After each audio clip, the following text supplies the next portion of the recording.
Hey everyone, welcome back to another video. Today I'm introducing the brand new Successor system and how to use the first Successor, Myro, in real fights. I'll keep it practical. What the Successor system is, what you upgrade, and the simplest battle strategy that makes Myro feel strong instead of confusing. First, what is a Successor? A Successor is a completely separate, exclusive combat system. You don't build them like a normal hunter with artifacts and cores. Instead, you unlock a Successor, level their skills, and upgrade their Successor gear pieces. Once you have them, they become a powerful combat option you can use in fights, and Myro is the first one introduced. Now, Successor progression has two main parts. Part 1, Skills. Myro has basic attacks, 2 basic skills, special skills, a support skill, a QTE skill, an ultimate, and an engage skill. The important thing is that her kit is built around wind damage and a very unique resource mechanic, MP management. Part 2, Succession upgrades. This is the Successor gear system. Myro has multiple upgrade categories, and you'll see different pieces like her sword, horns, crest, halo, and armor. These upgrades don't just give stats, they change how her mechanics work, and that's why Myro can feel okay at low investment and completely broken once her upgrades are pushed. Alright, now let's talk about Myro's core gameplay identity, because this is what matters most. Myro is a wind successor that revolves around MP scaling, a unique domain state called White Flame's Legacy, and a special proc skill called Cadenza. If you understand those three things, you understand the entire character. Let's start with MP. Myro has mechanics that care about how much MP you have while attacking. In one of her transformed attack modes, if you have at least half of your max MP while using the early stages of that mode, your damage gets a massive boost, and when you reach the final stage, it turns into a finisher that scales off how much MP you have left and then consumes the remaining MP. So the simple rule is, build MP, spend MP at the right time, and don't waste the finisher early. Now the unique domain. Myro's engage skill can trigger her unique domain, White Flame's Legacy. While the domain is active, you gain major wind performance, and your kit interacts with break and wind overload. Extending break or extending wind overload increases your crit power while the domain is active. So in real gameplay, you want to line up domain windows with break or overload windows whenever possible. Now Cadenza is a special skill that becomes available through her passive effects, and you can activate it with a dash when it's available. Cadenza is important because it does 3 things at once. It deals strong wind damage, it helps your flow, and it provides utility. One of the big utilities here is that Cadenza can reduce the enemy's defense for a short duration, which makes your next burst window much stronger. And here is where Successor upgrades matter a lot. Let's talk about what her Successor gear pieces actually do, in a simple way. Myro's sword is basically a crit amplifier for the correct windows. When break or wind overload state is extended, the sword increases critical hit rate and critical hit damage. So this pushes you even harder toward timing. Domain up, extend break or overload, then you explode the target with boosted crit stats. Myro's horns are your blue poison engine.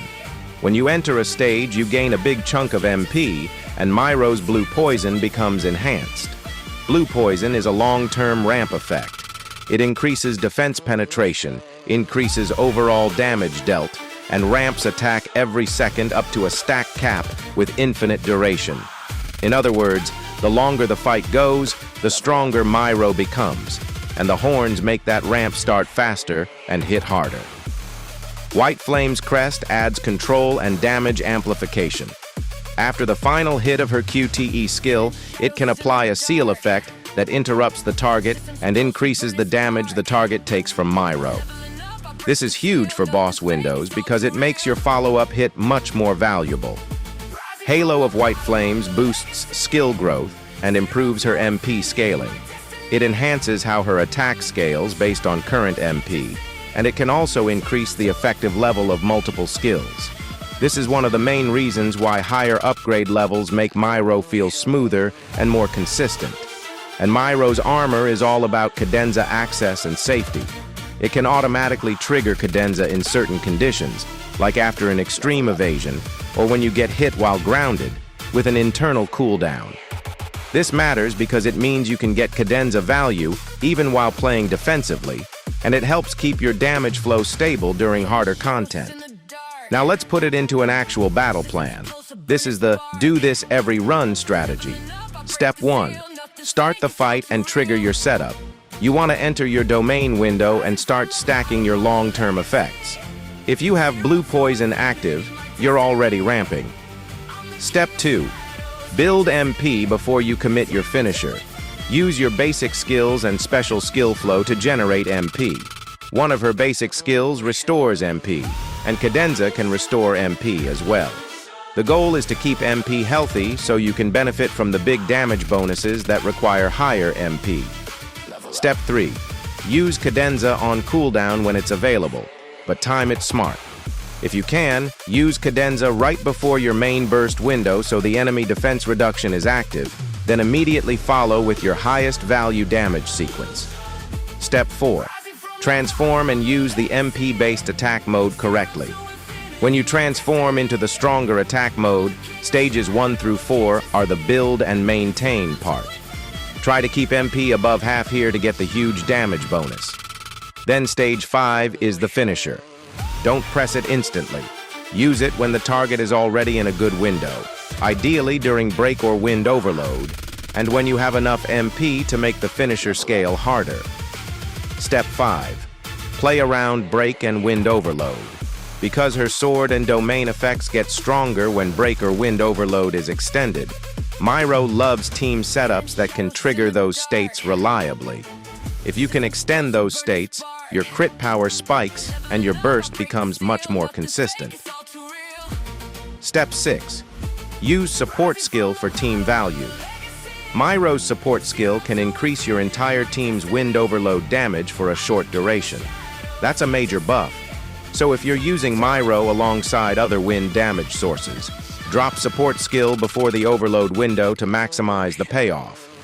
So to summarize the Successor system and Myro in one clean sentence, Successors are a separate progression system with their own upgrades, and Myro is a win successor built around MP management, a unique domain window, and cadenza-based burst timing. Build MP, trigger your domain, use cadenza for utility and damage, and save the stage 5 finisher for the correct overload or break window. Thanks for watching, and I'll see you in the next video.